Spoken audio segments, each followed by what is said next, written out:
Hola, buenas. Bienvenidos a su programa Rostros Venezolanos. Recuerden que nosotros somos esa ventana informativa para mostrarle todo lo referente, todos los temas coyunturales referentes a la comunidad venezolana y también mostrar la cara positiva. Un programa más, Pedro, ¿cómo estás?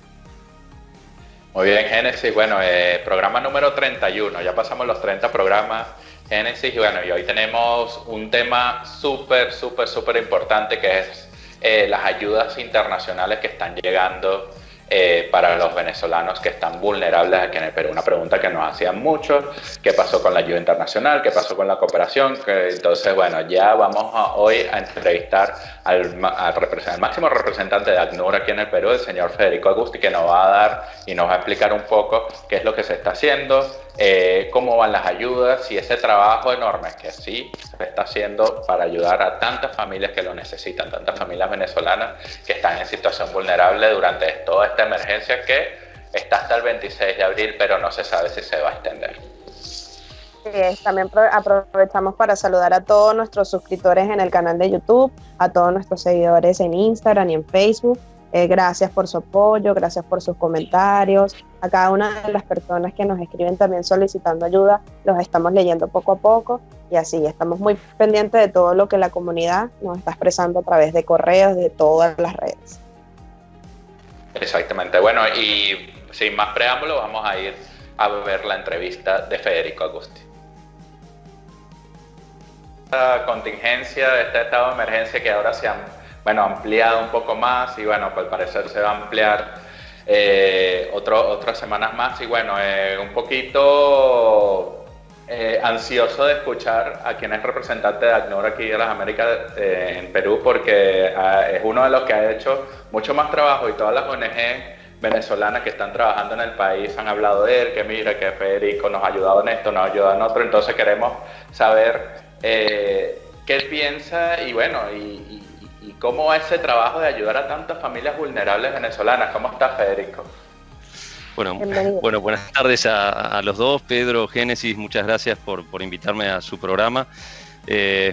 Claro, recién hablábamos hace unos minutos con Génesis, estamos en una emergencia dentro de una emergencia, es decir, ya había una emergencia para toda la región, América, sobre todo en América Latina en general, pero en América del Sur en particular, en donde, ustedes lo saben, casi 5 millones de connacionales de Venezuela dejaron su país, la gran mayoría, cerca del 80%, fueron para América del Sur, y eso era un impacto enorme en términos de cantidad de personas que tenían o que necesitaban protección en varios países. En particular, Colombia y Perú son los dos países que más personas han recibido y que no estaban preparados para recibir un número tan importante de personas con necesidades de distinto tipo, necesidades de protección, necesidades de alimentación, de ingreso en las escuelas, etcétera.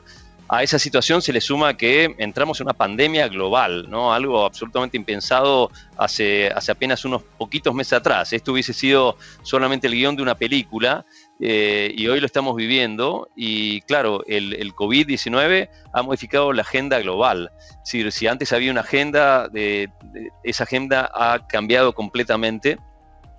Y esa prioridad que implica el combate contra este enemigo de todos, que es el virus, tiene medidas de corto plazo. En el caso de varios países y en particular de Perú, han sido muy rápidas las respuestas que se han dado en materia de salubridad y muy importantes, sea el aislamiento social, la inamovilidad obligatoria, en su momento los días alternativos hombre y mujeres, ahora una persona por familia, los domingos todos adentro, las modificaciones de todo el sistema de salud, en fin, un montón de medidas que son muy, pero muy necesarias y muy importantes para poder combatir con éxito este virus, pero que tienen también un impacto colateral muy fuerte, ¿no? Un impacto colateral que se ve en la economía y que impacta en todos los niveles, a nivel nacional y a nivel regional y local, y ese impacto se ve también en personas o que pierden el empleo, que tienen menos ingresos,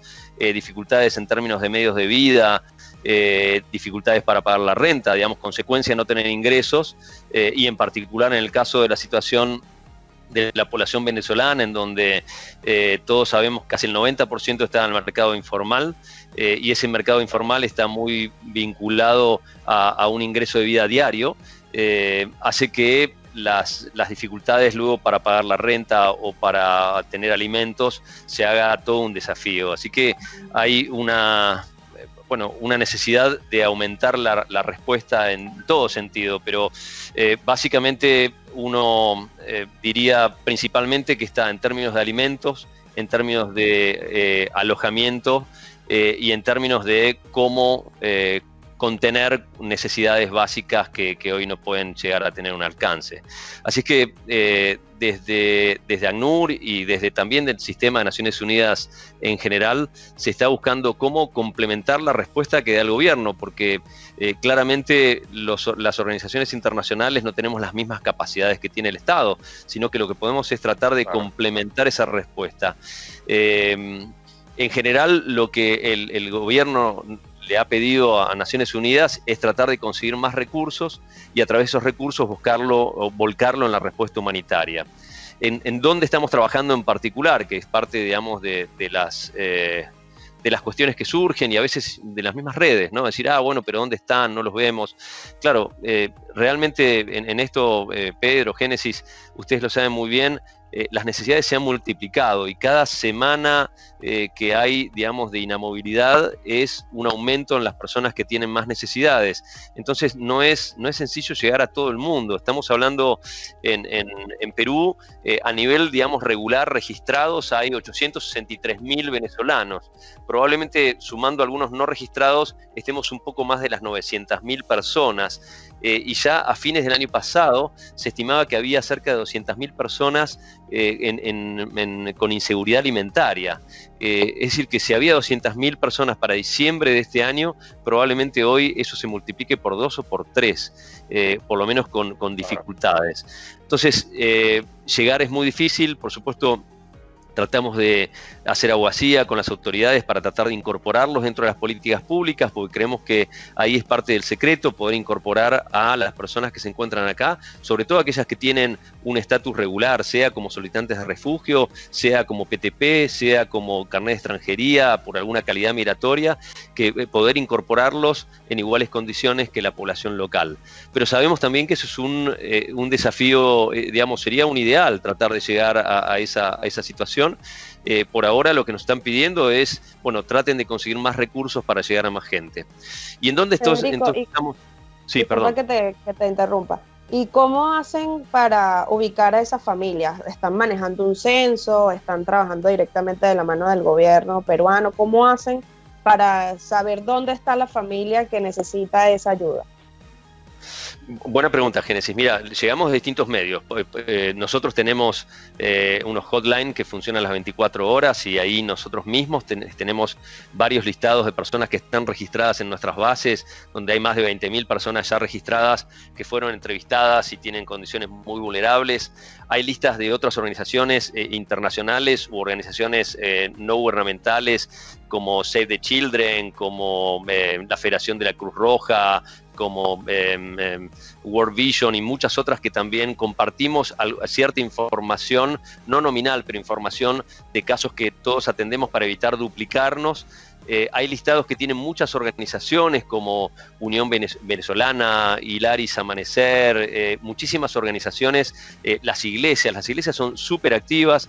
Nosotros trabajamos y apoyamos lo que se llama el CIREMI, que es el Consejo Interreligioso para Refugiados e Inmigrantes, que lo apoyamos con staff y trabajamos con ellos, un plan de trabajo en donde las iglesias tienen identificados cantidad de familias que están en necesidad y compartimos entonces esos listados.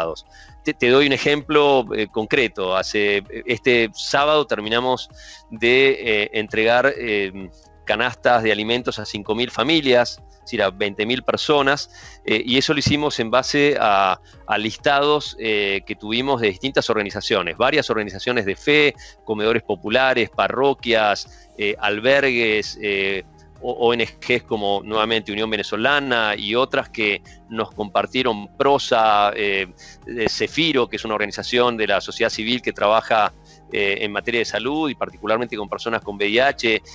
Nos compartieron listados, con esos listados, otras ONGs como Acción contra el Hambre. Con esos listados, bueno, buscamos llegar a algunas de las familias más vulnerables, pero nuevamente, 20.000 personas es mucha gente, pero es muy poca en relación a las necesidades que hay. Entonces, la idea es sumar y seguir multiplicando esfuerzos y posibilidades.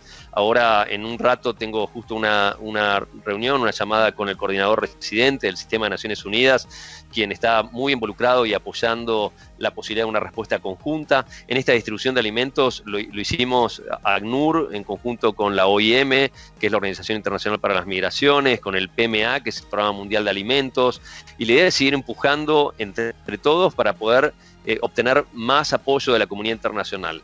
De vuelta, con limitaciones que hay en un mundo que está patas para arriba. De golpe el mundo se ha casi congelado a nivel económico y entonces no es sencillo que países que eran muy activos, que estaban haciendo importantes donaciones, bueno, también están reviendo porque tienen sus propias prioridades y eso implica un nuevo desafío de poder visibilizar las dificultades que hay y ver cómo llegar. Entonces, alimentos sí es uno de los puntos importantes que tenemos que seguir manejando, pero no es el único. Estamos trabajando también, en nuestro caso, como ACNUR, apoyamos 12 albergues o casas de acogida. Lo hacemos, la mayoría de ellos son con las iglesias, pero algunos también son privados, y en distintos lugares. Tenemos en Lima, en Tacna, en Tumbes, aquí en Lima y en Breña, en Ate, en San Juan de Lurigancho, en el Cercado de Lima. Y con ellos también estamos atendiendo personas que estaban en situación de calle, que no tenían un lugar donde dormir.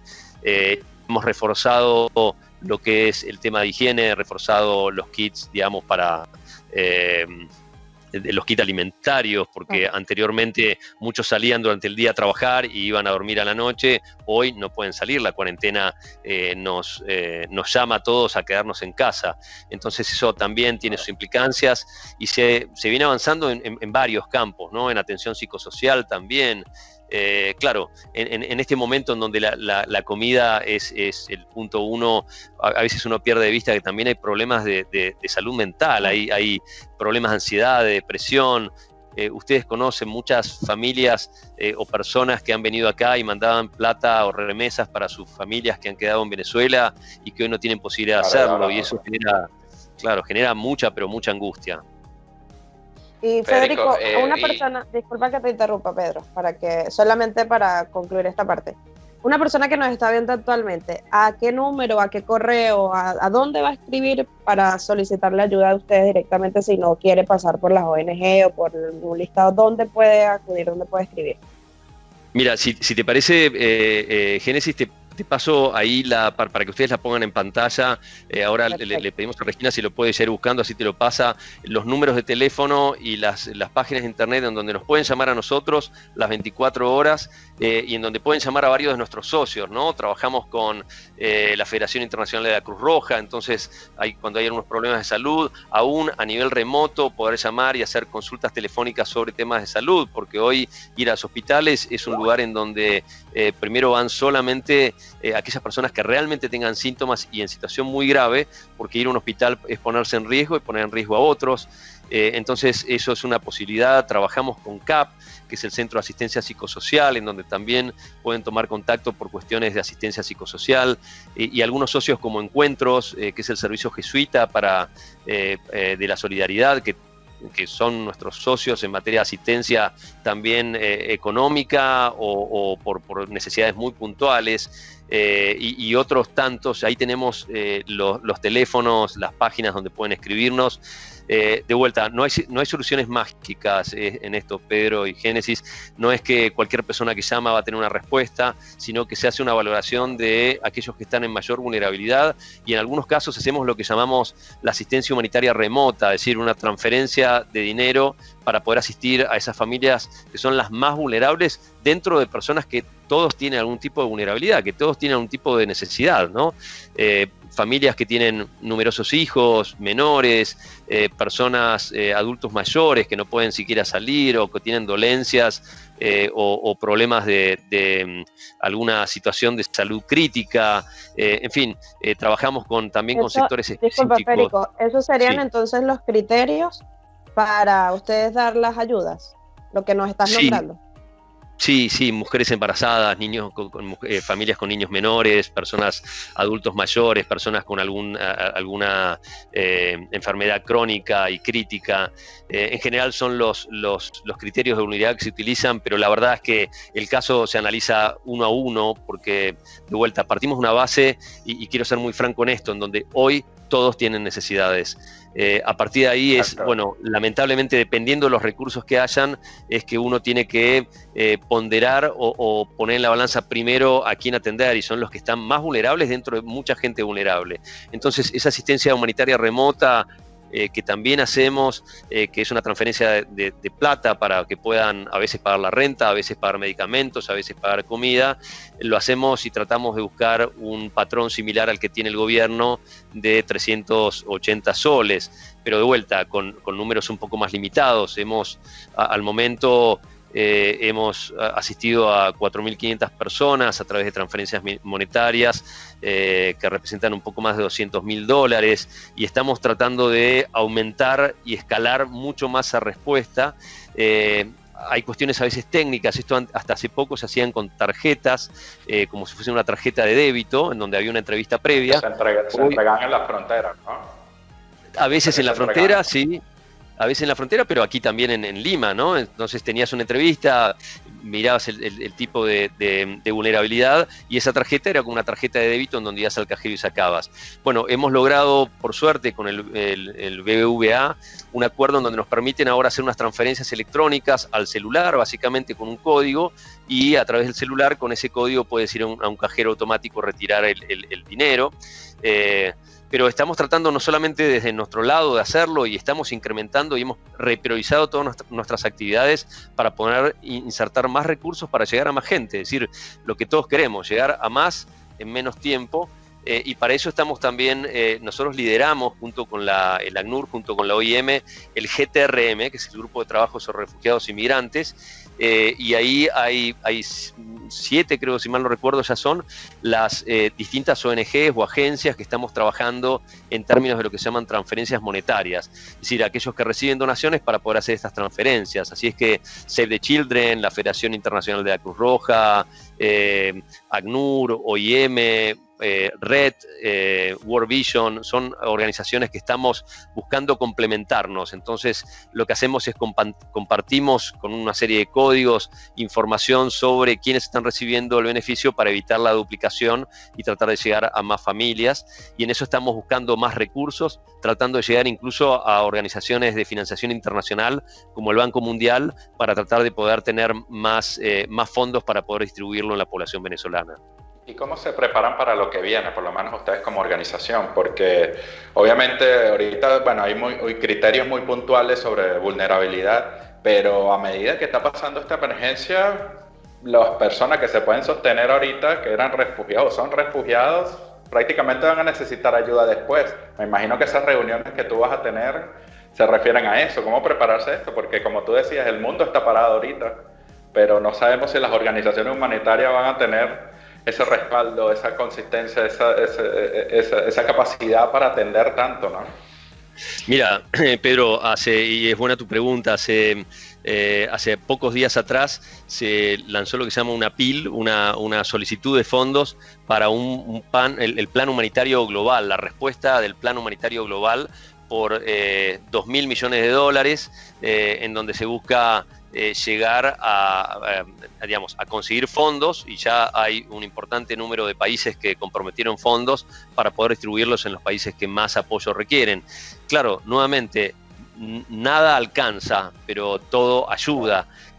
Así que ahí, de nuevo, hay que pensar en el hoy primero, porque hoy la gente tiene necesidades para poder comer, pagar su medicamento o eventualmente mantener el alquiler, pero también hay que empezar a pensar en el día después y las dificultades que van a van a tener todo el mundo para luego paso a paso ir incorporándose en la economía. Claro, el día después igual seguro yo creo que va a ser un poco mejor que el hoy, porque aún con limitaciones para obtener medios de vida, esas limitaciones van a permitir que muchos empiecen de a poco a salir, ¿no? Y sabiendo las capacidades y talentos que tiene la población venezolana, en particular que está aquí en Perú, estoy seguro que de a poco muchos van a empezar a encontrar distintas herramientas para ir saliendo, y en nuestro caso estar preparados para seguir apoyando en temas de empleabilidad, para seguir trabajando con el Ministerio de Trabajo, con algunas organizaciones socias que tenemos como Hayas, como Encuentros Mismos, en donde la idea es tratar de buscar modelos que ayuden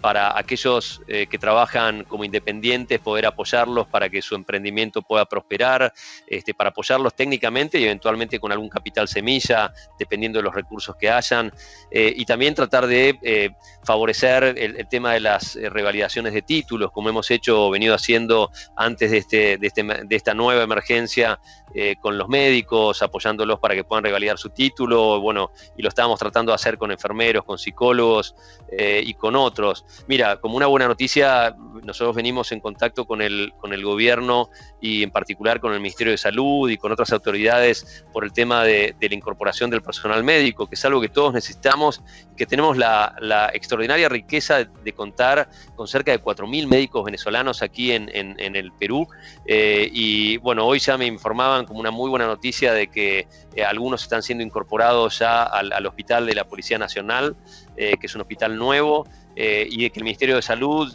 ya le hemos compartido algunos listados, sobre todo aquellos que ya tenían el título revalidado, y salió un decreto, si mal no recuerdo fue ayer el decreto, en donde permite en su artículo 4 la posibilidad de ser incorporados en el ámbito público sin la necesidad de tener el SERUM, que es un poco esa pasantía en ámbito rural que tenían que hacer los médicos para poder avanzar. Así que no es solamente incorporarlos, que por supuesto es beneficioso, sino que ellos se suman a poder combatir contra este enemigo común que es el virus. Así que hay muchas cosas que se van haciendo de vuelta con la pena de que no llegamos a todo el mundo y que necesitamos llegar a muchos más, pero creyendo que también apoyando a las comunidades, son las mismas comunidades las que nos dan muchas veces las herramientas, y de nuevo con ejemplos, ¿no? Cuando empezamos a hacer la distribución de alimentos, la distribución se hacía en un contexto súper complicado, es decir, había toque de queda, había imposibilidad de salir a la calle, había los días que podían salir a veces hombres y mujeres, y no mujeres, y viceversa al día siguiente. En ese contexto, ni hablar del virus, en donde todos tenemos que tener claro, sumo cuidado y tomar medidas de protección para salir, y la verdad que lo hemos trabajado en particular con voluntarios de la misma comunidad, obviamente venezolana, que nos ayudaban a armar grupos en lugares o puntos de referencia. Entonces decíamos, ok, hoy nos toca San Juan del Lurigancho, vamos a ir ahí. Hablábamos la noche anterior con varios de los coordinadores de voluntarios, tanto de Unión Venezolana como de Hilaris Amanecer en particular, con los que más trabajamos, y con ellos se organizaban grupos, y donde íbamos entonces al grupo de referencia para dejar espacio entre cada uno, distribuíamos en camiones, salíamos en 8 camiones, más otros tantos camiones que tenía también la OIM, y con nuestro staff, que también debo decir súper comprometido, no quedándose en sus casas, sino saliendo a donde las personas requerían ese apoyo, y de vuelta esos voluntarios, esas comunidades, esos comedores populares, esas parroquias, son los que mejor nos ayudaron para identificar un montón de familias que no teníamos en los listados o que no tenían incluso las organizaciones identificadas, y las identificaban ahí podíamos llegar. Pero eso también nos muestra que las necesidades son inmensas, que hay muchísimo más por hacer, y que dentro de ese hacer, por supuesto, insisto, lo que tenemos es seguir también trabajando con el gobierno, logrando o tratando de que se incorpore a la población venezolana en las políticas públicas sociales, que aquí están siendo muy importantes, porque esa sería una muy buena herramienta. Mientras tanto, conseguir recursos y tratar de seguir haciendo transferencias, apoyando albergues o haciendo distribución de alimentos de la mejor manera que se pueda, también con el apoyo de la sociedad civil y del sector privado en lo posible. Federico, y la posición... bueno. Adelante, pregunta, Pedrito. Adelante. ¿Cómo Es que como hay delay. Tranquila, no te preocupes. Mira, Federico, hemos visto un fenómeno en estos últimos días, causa de la desesperación. Hay muchos venezolanos, por lo menos se está viendo en Colombia, que están volviendo a Venezuela. Y bueno, y también está pasando en Ecuador, bueno, a pesar de todas las fronteras cerradas. ACNUR ha tratado ese tema un poco porque a pesar que pasen los días, los venezolanos que ya estamos como migrantes, nómadas, ya prácticamente han tratado ese tema de ayudar a esos venezolanos que están otra vez volviendo. No se ha planteado. La verdad que es un tema bastante complejo y delicado, porque efectivamente los países tienen las fronteras cerradas y tú sabes que no se trata solamente de una cuestión de movilidad, sino una cuestión de salubridad pública y mundial, digamos, ¿no? Entonces, nosotros creemos que las personas hoy tienen que permanecer en el país donde están y tenemos que abogar por lograr también una mejor respuesta por parte de las organizaciones estatales para poder apoyarlos, porque está claro que necesitan más asistencia y está claro que muchos vuelven porque no tienen más alternativas. Ahora, nosotros no estamos apoyando el retorno. Ese retorno es complicado, por supuesto que cuando detectamos gente con necesidades en la frontera o habiendo cruzado un país, vemos la manera de apoyarlos con alguna de las redes o con las mismas autoridades, pero no es una recomendación, por el contrario, la recomendación es quedarse. Ustedes todos lo saben, las fronteras están militarizadas en prácticamente toda la región y no solamente aquí, y esto tiene que ver con que lo que se busca es evitar el contagio, evitar que se siga expandiendo el virus, porque eso tiene un impacto enorme, pero absolutamente enorme en todas las sociedades. Así es que sí, es un tema súper complejo y por eso nuestra abogacía por poder incorporar cada vez más a la población en toda política pública, no solamente aquí en el Perú, en todos los países en donde hay refugiados, migrantes o solicitantes de refugio, que nos parece que es la medida más justa, pero de vuelta, no quiero minimizarlo, porque es un bestial desafío, ¿no?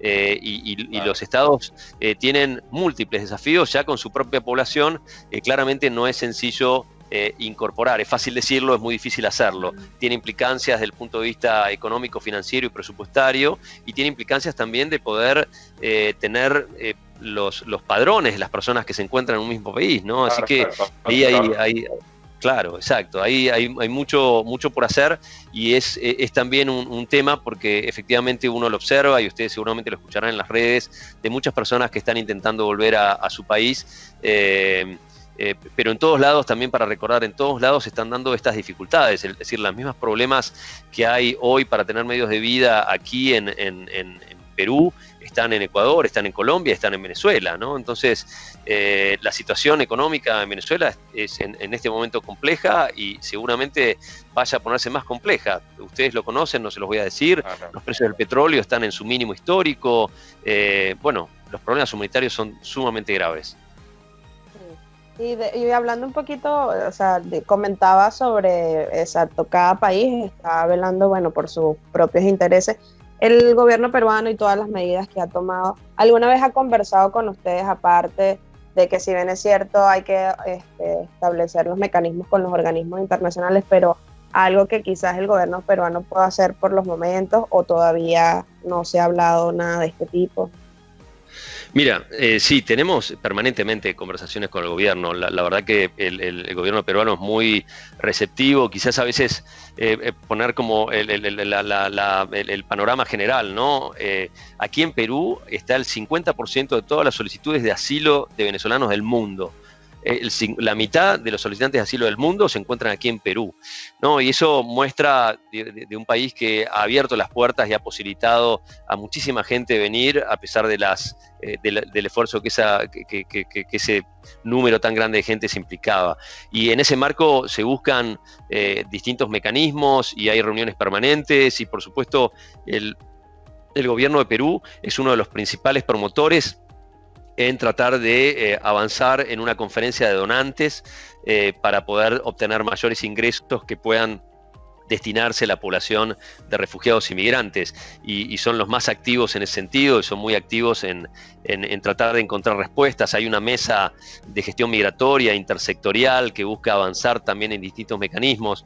La verdad que, para ser honestos, esta situación un poco nos sorprendió a todos, ¿no? Y de vuelta, cada uno en su lugar está nuevamente viendo cómo rebalancear y repriorizar actividades, entre ellas la posibilidad de hacer una mayor asistencia o mayor acceso al sistema de salud para toda la población, incluyendo a la población venezolana, que hoy tienen un acceso un poco más limitado para personas, las mujeres embarazadas o gestantes, menores de 5 años, o las personas con VIH, pero la idea es ver la posibilidad de poder incluirlos en el sistema de salud. Bueno, hay conversaciones, pero tampoco hay respuestas mágicas, ¿no? Es decir, de vuelta a cada una, decir, incluir a una población de más de 900.000 personas en una política pública tiene un tremendo costo fiscal, y no son temas que los estados puedan resolver de un día para otro. Así que sí, claro que hay muchísimas reuniones con muchas autoridades. El sistema en general de Naciones Unidas tiene permanente contacto con las autoridades, que son muy receptivas, y con ellos estamos viendo de coordinar distintos mecanismos, como incluso puede ser la distribución de alimentos. Claro.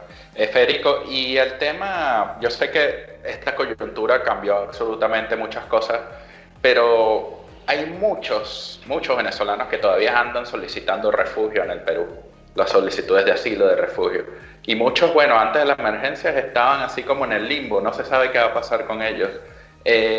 No sé si van a integrarse al fin a la sociedad peruana ya legalmente, o prácticamente se van a quedar sin documentación. ACNUR ha trabajado en eso, y bueno, claro, con esta emergencia también quisieran saber ellos qué va a pasar con nosotros, ¿no?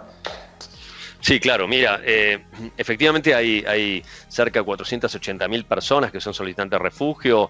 Había, bueno, en su momento 490.000 que tenían el PTP, y una parte importante fueron pasando o cambiando a tener el carnet de extranjería. Hoy creo que hay cerca de 320.000 todavía que tienen que hacer el cambio, y se ha prorrogado un poco los plazos para poder hacerlo.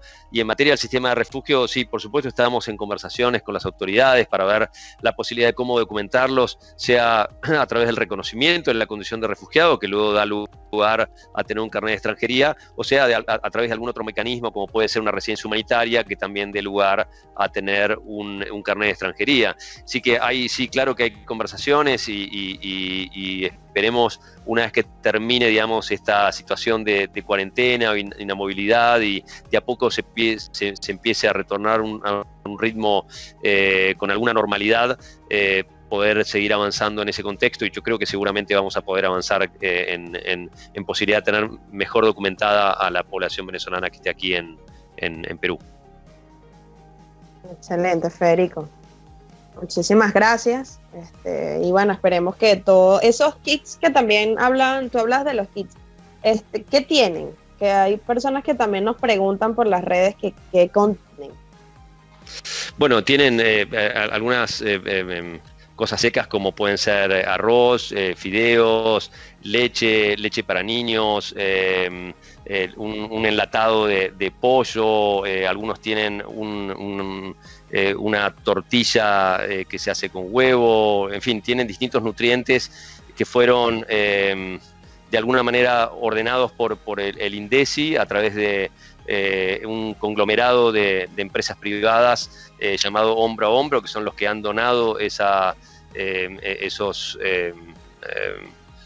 ingredientes, y que conforman la canasta, y que lo que buscan es que tengan también un equilibrio nutricional. Así que eso es lo que hemos trabajado, y ahora estamos viendo también algunas otras iniciativas para poder trabajar eventualmente con sponsors privados, individuos, personas, familias y también empresas que eventualmente puedan hacer una donación de canastas a personas que tienen necesidades, y que, bueno, como ustedes decían, las identificamos sea a través de nuestras propias redes, a través de las iglesias o a través de organizaciones. Justo unos minutos antes de conectarme con ustedes estaba hablando con algunos de los integrantes del CIREMI, del Consejo Interreligioso, para empezar a trabajar en este sentido. Ellos ya incluso tienen una página en donde también las personas pueden donar recursos que son para entregar canastas de alimentos. Así que hay muchas iniciativas, algunas nosotros por supuesto promovemos, otras son las mismas comunidades las que están promoviendo y entre todos tratando de dar una respuesta a las necesidades que tanta gente tiene. Perfecto. Rapidito, Federico, para finalizar, esas personas que ya recibieron la ayuda, ya están bajo un control, un censo, un padrón, porque eso se va a acabar. ¿Qué va a pasar si esto se extiende? ¿Van a recibir otra vez la ayuda?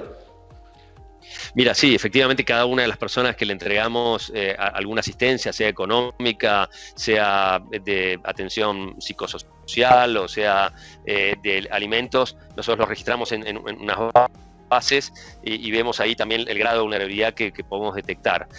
Claro, hoy un poco más limitado que antes, en donde habían entrevistas por ahí personales, individuales, hoy lo hacemos de otra manera. Y la idea es, de vuelta, dependiendo de los recursos, sí, por supuesto, tratar de aquellos que recibieron un recurso económico poder volver a entregarlo, al igual que hace, por ejemplo, el gobierno actualmente, aquellos que recibieron canastas, bueno, y tenemos identificados y podemos conseguir más donaciones, poder también llegar a ellos. Nuevamente, dependemos mucho de cuántos recursos tengamos para poder llegar a más personas. Las necesidades se van multiplicando por cada día que pasa, así que claramente sí tenemos esos registros y hay mucha gente que tenemos que lograr ir incorporándolos para tener más registros. Hay muchísimas organizaciones que tienen también distintos registros y esto no se trata de una competencia, de ver quién tiene más, sino al contrario, cómo poder complementar las bases y siempre hacerla de la manera más eficiente posible en términos de que aquellos que identifiquemos sean los que tengan mayor grado de vulnerabilidad, ¿no? Porque a ellos son los que tenemos que priorizar en la asistencia.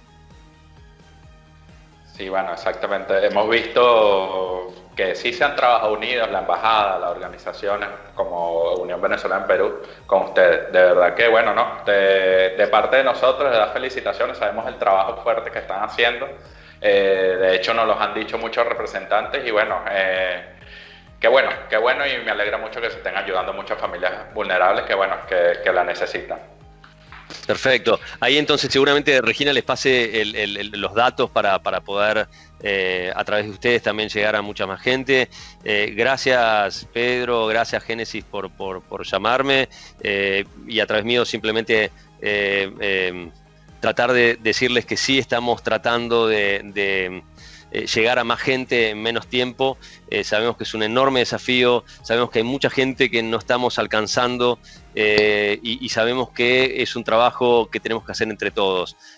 No se trata de ACNUR solamente, es todo el sistema de Naciones Unidas el que tiene que estar y está comprometido en ver cómo asistir. Tenemos que lograr sumar a las comunidades religiosas y a las autoridades locales, a las autoridades regionales, a las autoridades nacionales. Entre todos tenemos que enfrentar este enorme desafío que es el coronavirus y lo que eso ha impactado en la calidad de vida de muchísima gente. Así que muchísimas gracias por la entrevista.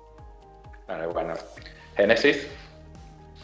Bueno, nosotros vamos a una pausa y volvemos con más de Rostro Venezolano. Bueno, esta fue la entrevista con Federico Agustín, máximo representante de ACNUR aquí en el Perú. Bueno, él nos mostraba cómo está el panorama en cuanto a las ayudas que se están dando en Lima y en otras provincias, toda esa ayuda alimenticia que es tan necesitada por las familias vulnerables venezolanas y bueno, y también de otras nacionalidades que están aquí dentro de este país.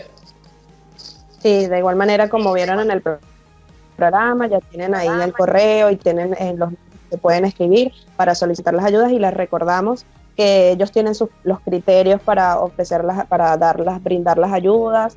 Recuerden que si te encuentras en extrema vulnerabilidad, como escuchábamos en la entrevista, mujeres embarazadas, ancianos, personas con enfermedades terminales, seamos un poco solidarios y también seamos un poco conscientes a la hora de que abordamos todos estos números, porque igual son voluntarios, son personas, y si a lo mejor tú llamas y tu situación no es realmente tan extrema, le estás quitando un cupo a alguien o una atención a alguien que en estos momentos tendrá días sin comer, no tiene medicamentos, está solo, entonces vamos a ser un poco conscientes.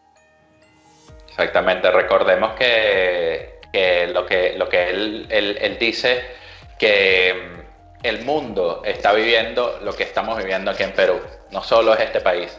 sino que muchas personas están viviendo prácticamente lo mismo y es un trabajo fuerte.